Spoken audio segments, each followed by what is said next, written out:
Hello, I'm Dr. Lindsay Marshall. I am the Chancellor's Research Postdoctoral Fellow in American Indian Studies here at the University of Illinois at Urbana-Champaign, and I'm here today to talk to you a little bit about horse history.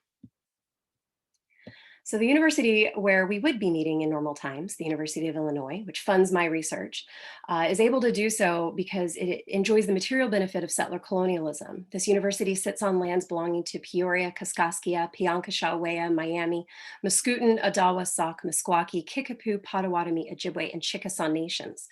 We're a land grant university, so this was empowered by the Morrill Acts of 1862 and 1890. And we continue to materially benefit from the forced removal of these peoples from these lands. But these people remain in relationship with this land, and the land continues to carry their stories. If you're unfamiliar with the connection between universities that fund our research and land theft, I highly encourage you to consult the 5-part reporting series from High Country News, Land Grab Universities, or find a copy of History of Education Quarterly's excellent edition of Margaret Nash's article, Entangled Pasts.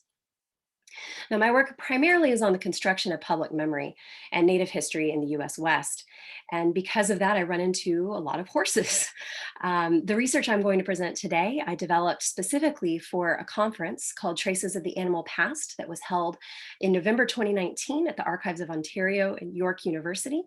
It will appear as a chapter in an edited volume through the University of Calgary Press later this year. And the volume will be a collection of animal history, exploring methodological problems in doing archival work on animal history. So I encourage you to pick that up. It'll be titled Traces of the Animal Past.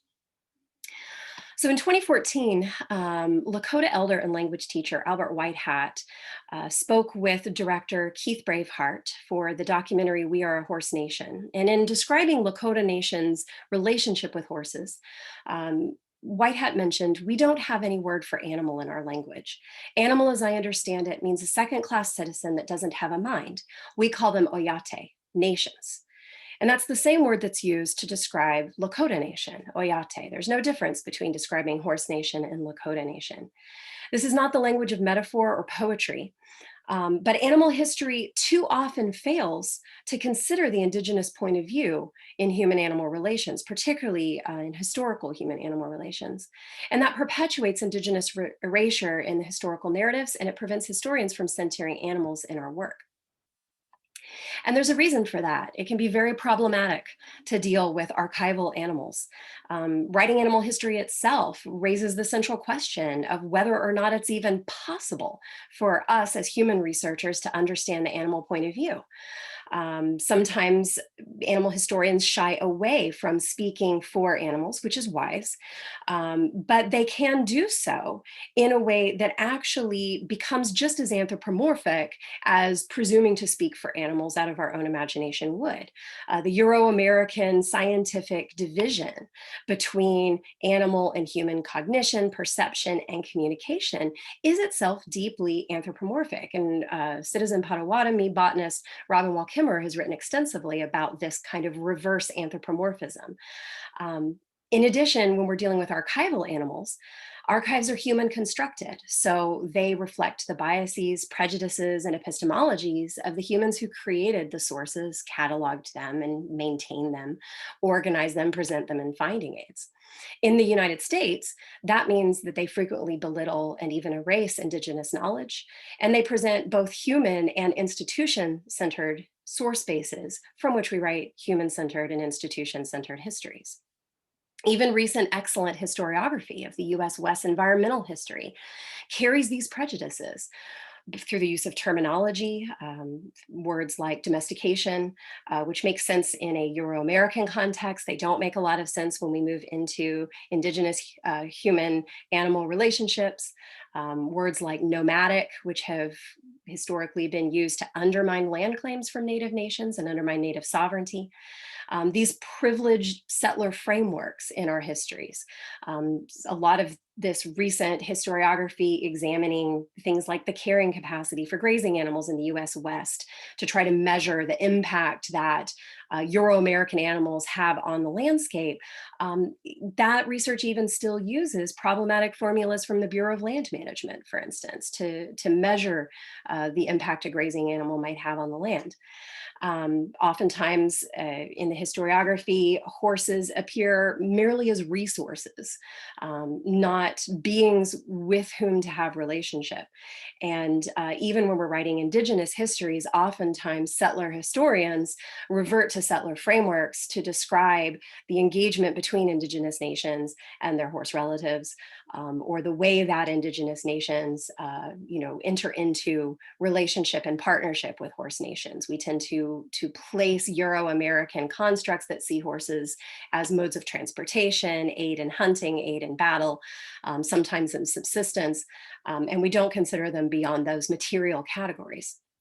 So to disrupt both settler colonial narratives and to center historical horses in writing animal history, we have to step outside conventional historical methodologies that continually reify these patterns of erasure. Now, what I tried to do for this particular project was to construct a horse-centered lens of inquiry. This is not intended to be an interpretation of an event itself, but merely a corrective lens that we can apply to settler histories, particularly those well-trodden histories in the US West. And this includes applying them to both our source base and to the historiography. And that it would allow us to recover horse volition in these events in the historical past. Now, this lens is species specific. It cannot apply to all archival animals. It was derived specifically for horses. And I chose horses mostly because they are so ubiquitous in the source space. I study mostly the 19th century US West, so you can't get away from the horses in this historical research. But the other reason I selected horses for my focus for this project is because horses function in the literature, both in popular literature and in historical literature, in a bit of a unique way. They constantly have metaphor projected upon them. They symbolize our aspirations about the space, our characterization of the space and the native people who live in the space. And so putting horses in the center and asking how we examine the horse as a historical actor allows us to ask new questions and to break through some of the frameworks that trap us in white-focused, settler-focused histories. Now, this lens I constructed is multidisciplinary. We have to step outside of conventional historical methodology to do this, because conventional historical methodology does not allow us necessarily to center an animal in our inquiry. So I've drawn from the lessons of environmental history, of animal behavior science, Indigenous knowledge, and multiple cultures' horsemanship traditions, as well as my own experience as an equestrian. I've been writing since I was about 10 years old. I have experience in multiple forms of multiple disciplines of writing, English, Western, and everything in between. I've also worked with equine assisted therapists. And so I have a wide range of experience in engaging with different types of horses in different circumstances that I was able to bring to this as well. Now, the reason I turn to animal behavior science when I'm talking about Indigenous knowledge is not because we need ethology to verify or confirm the claims of Indigenous knowledge. I actually find it really helpful to have it as kind of the so what footnote evidence. A lot of times, particularly in environmental history of the US West, we can run into settler scholarship and settler scholars, of whom I am one. And a lot of that time, the scholarship and the methodologies that we're trained in train us to ignore Indigenous knowledge. And there's a long reason for that. That's another an entirely different presentation to talk about why that is. But I find that it's useful to note that ethological study of horse behavior is catching European American science up to what Indigenous teaching has long claimed. And I find that really helps reluctant settler scholars to engage with Indigenous knowledge as a form, a way of knowing that is equally legitimate to other ways of knowing with which they're more familiar. So that's why I turn to these ethological studies as well. To counter the dismissal of Indigenous knowledge, I chose to center it. And I focus specifically on the teachings of two groups. One is Comanche Nation, and the other is the Oceti-Sakowin, which is 7 nations, sometimes more popularly known as the Sioux Nation, because that's the name preserved in legal documents, although the word Sioux is actually a slur. So I prefer to use Oceti-Sakowin. Now, Oceti-Sakowin, the 7 nations have differences among them. This is Lakota, Dakota, Nakota, and other nations. But recently, members of these nations have come together to present their horse knowledge together. And so I'm referring to them collectively as Oceti-Sakowin because that is the way that they have been choosing over the past few years to present this horse knowledge to the public. I also want to mention and chose these 2 nations in part because in their histories, they're recognized for their horsemanship. There are quite a few sources about them, and both of these groups serve as in a prominent place in US West historiography, particularly their skill on horseback in battle has been historically used to justify the violence of westward expansion. And so that's why I want to turn the lens on these 2 nations and these historical events. I want to mention that this is not universal. There is a tendency to flatten Indigenous knowledge into a sort of pan-Indian way of thinking. Many nations have relationships with horses, and those relationships are unique, even when there are similarities across different Native nations. For an example of a nation whose teachings I didn't turn to that you might be interested in, I would suggest looking at Dr. Kelsey Dale John's work on Navajo Nation's relationship with people, or with Horse Nation. So in this presentation, I'll explain the lens that I constructed. Then I will offer 2 historical examples where I believe that using this lens helps raise new questions about ground that has been fairly well trodden. And we can center horse volition to not just write better animal history, but also to write better history and raise good questions about our settler colonial narratives that we tend to operate with. So in constructing this lens, what I tried to do, mindful of the fact that we can't look through a horse's eyes, we can't really truly understand the horse's point of view. But as a rider, I remember my trainer telling me a lot to always look between the ears. If you want to know where your horse's attention is, look through their ears when you're on their back. And so that's what I tried to capture here, a between the ears shot. For as best we can, understanding the horse's experience of the historical event, keeping in mind that we are humans trying to understand a horse's experience of a historical event. It's hard enough to understand other humans' historical experiences, much less crossing the species barrier. And so I took that lesson from my own time in the saddle as the metaphor to kind of push me forward to create this lens. I really came down as I was consulting horse behavior science, Indigenous teachings, my own experience with horses, the writings of the classical schools of Europe, all these different sources for understanding horse behavior and kind of how the horse engages in the world, particularly when humans are partnering with the horse. And I came up with 2 guiding principles. One is that horses are fundamentally relational. And the second is that horses are expert communicators. Now, horses being fundamentally relational is hardly controversial. If you observe anything about herd dynamics, if you've ever been on a trail ride with a horse, you'll notice that there is usually something of a pecking order, that horses definitely engage with each other as individuals on the basis of different relationships they have with each other.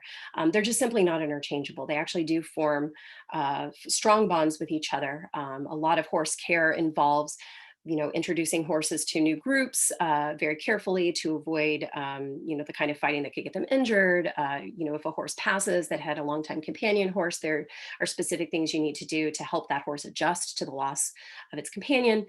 So these are not, unknown in the horse world or in the research world. Comanche and Oceti-Sakowin horse teaching centers on relationship with horses. So does the European tradition. We can go all the way back to Xenophon in the 4th century BC, where he talks about meeting the individual horse in in such a way as to try to forge a partnership with that horse. We see that teaching reflected in the writings of Guernier, Plouneval, Pajovsky, and in the United States here, there's been a revitalization, kind of a rediscovery of that tradition in term, for trainers like Ray Hunt, Bill and Tom Dorrance, Buck Brannaman. Sometimes they're collectively referred to as the natural horsemanship school. They hate that. Most of them refuse that title, although the principles of natural horsemanship draw from these older European traditions in the high school of dressage and cavalry schools in Europe.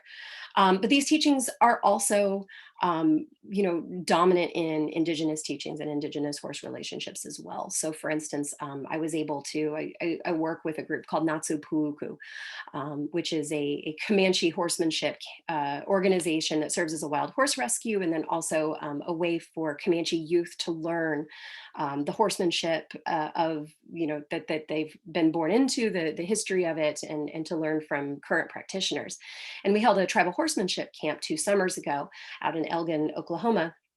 And over 3 days of training, the teachers at the tribal horsemanship camp overwhelmingly emphasized that relationship is the center of connecting with a horse. It's the center of interacting with a horse, and it's the reason why, particularly given Comanche history's strong history with horses and humans living together, that relationship involves a mutual dependency that goes beyond mere material need, that these are nations that care for each other. And so relationality from just observing horses, from Indigenous teachings, from the European tradition as well, it's really central to understanding horses in order to partner with them or engage with them in any way. Horses are also expert communicators. There's a woman named Lynn Ferguson who runs a horse therapy group up in near Olympia, Washington, and she employs the teachings that she learned from her Comanche grandfather. And it's really interesting speaking with Lynn about the way that she trains children to ride horses and reading some of these older sources, particularly going all the way back, as I mentioned, to Xenophon. So many of these principles echo each other. Humans that spend time with horses, carefully observing them in order to try to communicate with horses, tend to come up with very similar conclusions about how horses are communicating with humans. Lynn teaches her students a breathing method where with as little tack as possible between the human body and the horse body, so no saddle, if possible, no bridle, she shows her students how they can get a horse to walk quickly or to slow down or even stop simply by breathing, to get to such a close place in communication that the horse responds to a change in the rider's breathing. And I've tried that and it works. It's really, really fascinating. And Xenophon wrote this in The Art of Horsemanship. He wrote about the energy of the rider influencing the energy of the horse. He talked about not coming to a high mettled horse when you are in anger or frightened or anxious in any way, because the horse will feed off of that. And we see that in herd dynamics as well, right?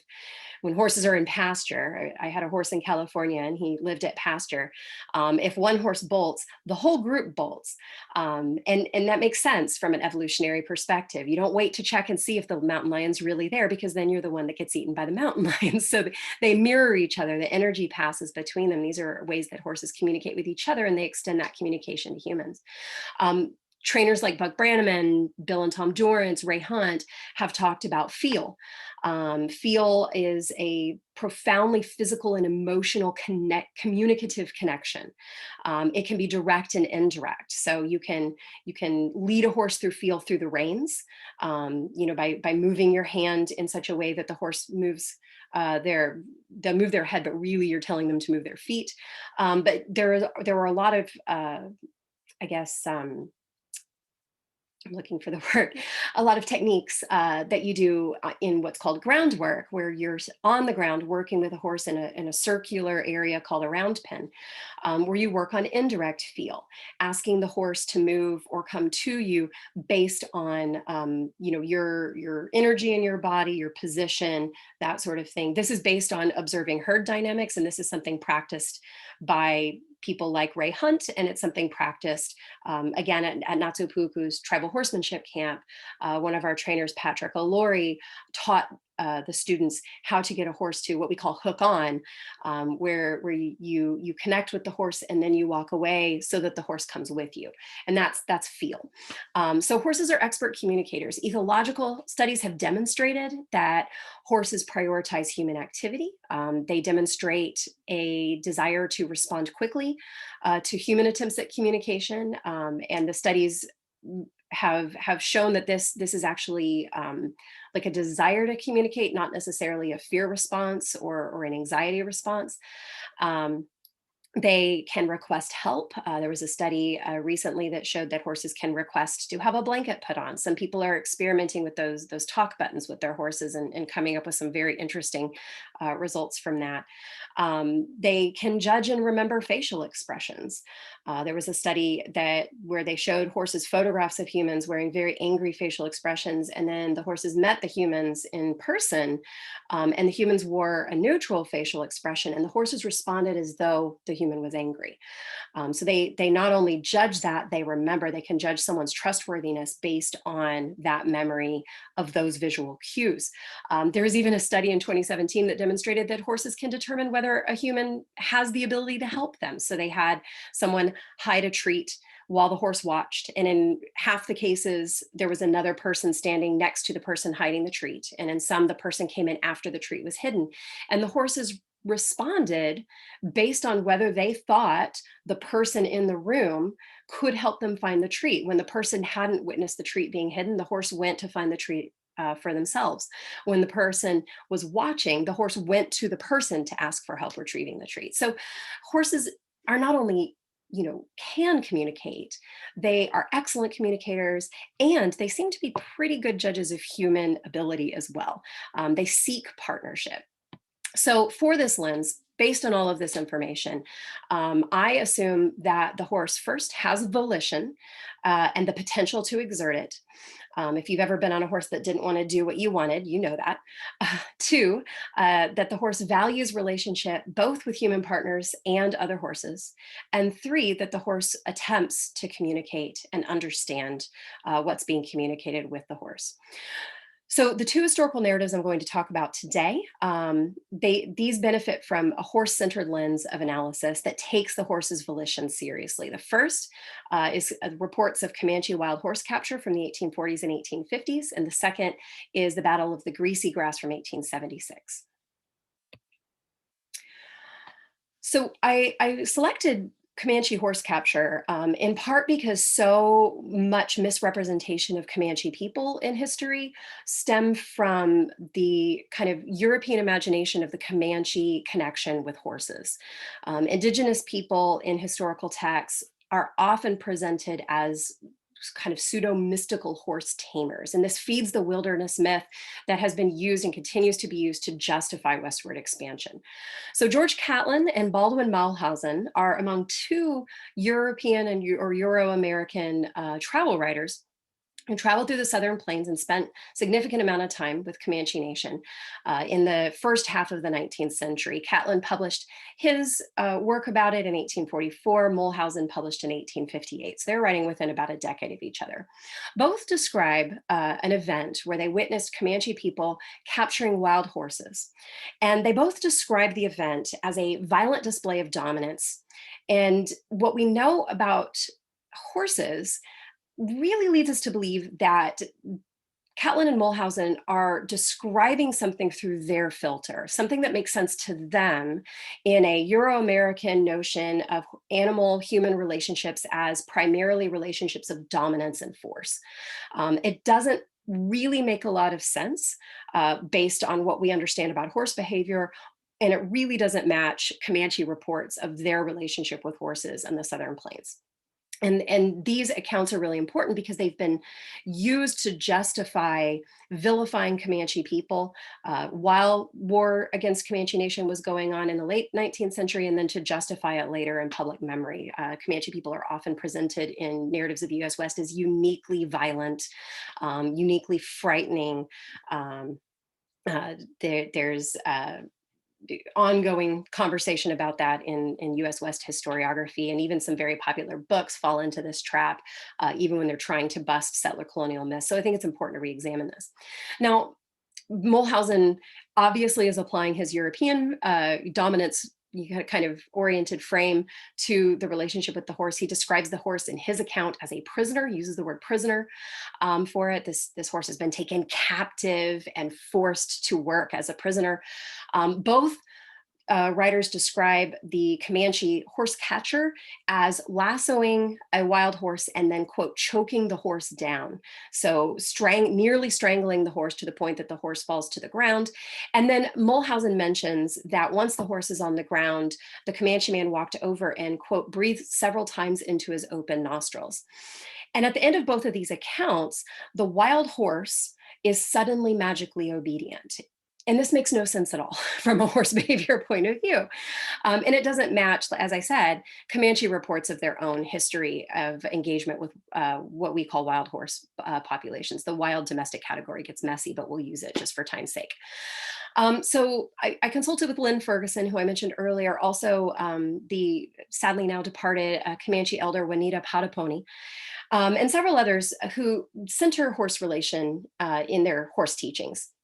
And they told me that breathing into the nostrils of a horse is an old method that's used to open communication. If you observe horses meeting for the first time, oftentimes they will blow into each other's faces. They will breathe into each other's noses. And Comanche people witnessed this because they were surrounded by wild horses. And so what Mulhausen is describing in this instance is not someone trying to somehow breathe into a horse's face and dominate the horse. This is a man trying to enter the communicative world of the horse in a way that the horse understands. We have very recent evidence of this working, actually. Tribal Chairman Wallace Coffey in 1995 was at a ceremony down in Texas, and the kind of a cavalry regiment presented him with a wild horse as a symbolic reparation for the slaughter of Comanche horses at Tule Canyon in 1874 by the same unit. And the horse was skittish in the crowd, and Tribal Chairman Coffey walked up to the horse and breathed into the horse's nose and calmed him. And people who witnessed it were really excited and kind of dumbfounded about how that had worked.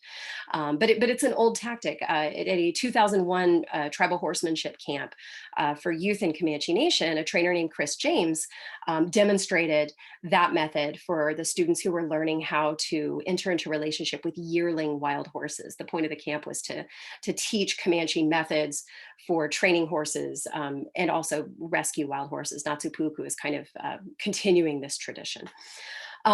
We know that horses have long memories of pain and fear. I have countless stories from my own experience with horses, one of which was an older horse who as a foal had been bitten by a rattlesnake in pasture. And to the day he died at age 30, we couldn't leave ropes or hoses on the ground because he remembered that rope means ouch on my face. And so, this is not something that you could violently, your first encounter with a horse could be a violent encounter, and then the horse would in any frame of time decide to be intensely loyal to you and enter into that relationship that you need to perform the things that Comanche people are said to have performed on horseback in the historical record. Even Xenophon warned trainers in the 4th century BC. He said, when horses are at all hurt, at such a time they think that what they shied at is the cause of the hurt. And so we know that horses individuate humans, horses have long memories of pain, and as prey animals, they protect themselves. So what what Mulhausen and Catlin are describing makes no sense. That we even have sources from the time that contradict it. Clint Smith was captured in a Comanche raid in West Texas in 1871, he and his brother, and they wrote a book called The Boy Captives, which became very popular. And he describes that the raiding party that captured him came across a herd of wild horses on their way back to camp, and they roped a wild horse and tied the two boys on the horse's back, and then just kept going. He doesn't describe choking out a horse or anything like that. And by the time they got to the camp, the horse had kind of like made peace with the fact that these kids were riding him, and the horse just like stayed in the camp. They didn't tie the horse up, it just decided to stay. There are multiple accounts like this in Indigenous sources. And in fact, Moses Little Bear, who's a Comanche artist, grew up in Texas out near Quanah Parker's old place. He describes his Comanche grandfather teaching him how to ride in much the same way when he was little, kind of strapping him to the horse while the horse was grazing in the fields. This is an old tradition. People who relied on relationships with wild horses for survival, which Comanche Nation absolutely did, would certainly know all these things. And turning the lens onto the horse and asking how the horse would respond to this situation and why the horse would respond really exposes the biases and prejudices that Catlin and Mulhausen bring to this account. And it encourages us to look at other accounts of interaction between Indigenous people and horses in settler sources and ask the same sort of questions. And centering the horse's volition helps to expose the ways that those prejudices build our narratives. Now, the other historical event that I use this for, I call it Taking Horse Nation Seriously, also has the ability to probe calcified narratives of well-known events. There are not a lot of events in the US West more well-known than Custer's really terrible idea. This is the Battle of the Greasy Grass, sometimes more popularly known as the Battle of the Little Bighorn. And this image you have here is ledger art from Lakota artist Takaye Wachiu. It's called The Final Charge. And most people know the story. The 7th Cavalry was sent out because settlers and miners were violating multiple treaties with Lakota Nation and other members of H264, faced with either using the military to round up settlers and miners or using the military to force Native people onto a reservation. The US government made the choice that we would expect them to make in the late 19th century, and they went out against combined Native nations.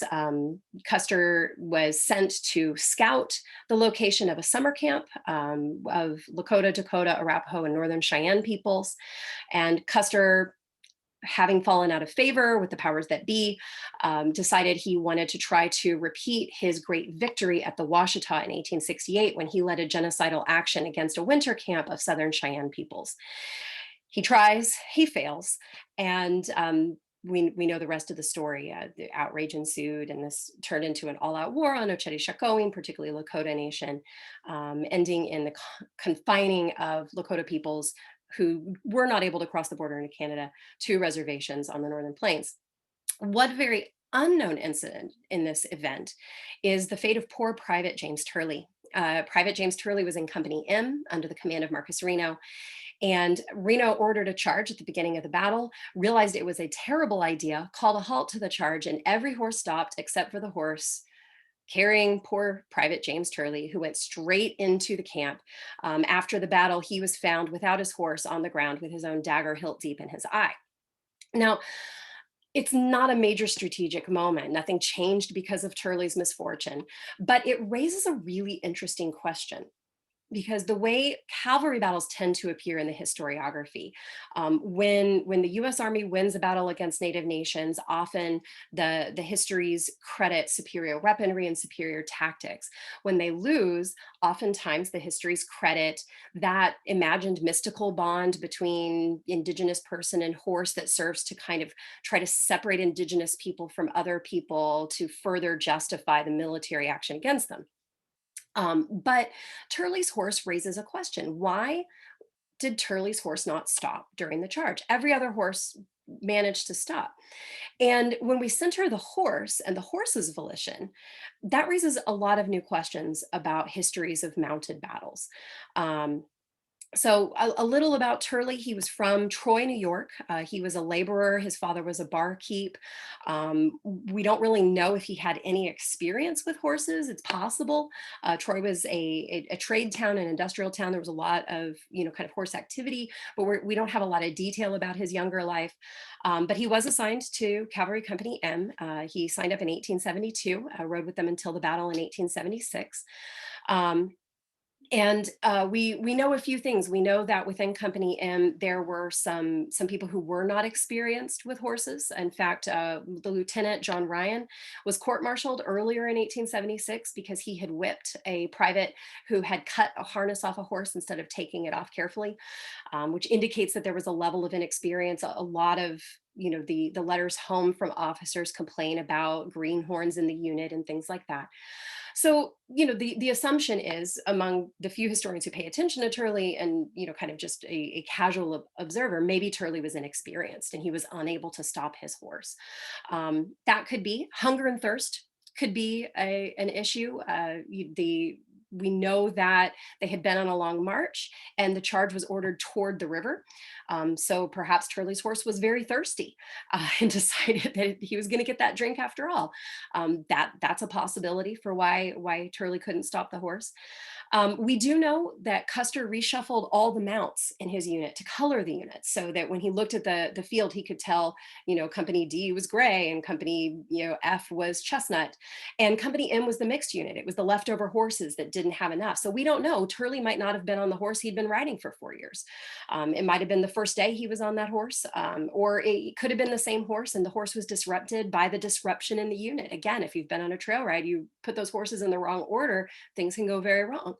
Um, we also know that cavalry horses sometimes started as wild horses, and they were often purchased from horse traders who purchased from indigenous nations who were selling them. So, looking at this from Turley's horse's point of view, perhaps long memory is a factor. If Turley's horse is one of those horses that was purchased from indigenous nations, it was likely that he was purchased from Northern Plains nations. Perhaps he recognized the people that he'd been living with before his sale. The point is, we don't know any of this. And even though it doesn't necessarily make the difference in the battle, this raises all sorts of questions about the ways that we analyze cavalry battles. If cavalry officers believed, and there are indications in, for instance, the 1840 US Army training manual for the care of military horses, that they did understand the relationship between rider and horse. It was an important thing to invest in. Um, this could help explain maybe some blunders that we've credited to other reasons. It could explain why some units were particularly successful and some units were not. If we center the horse relationship in cavalry battles, it helps us understand why some strategies perhaps worked on the battlefield and maybe some didn't. But it also raises really important moral questions. So the US Army had a habit of capturing and then slaughtering indigenous horses as a means, they claimed, of depriving Native nations of these horses. And in most of the historical literature, it's assumed that that's a material deprivation. They don't want Native nations to be able to follow the buffalo. They don't want them to be able to raid settlements or fight effectively against the US Army as the Army protects settlers moving into their nation.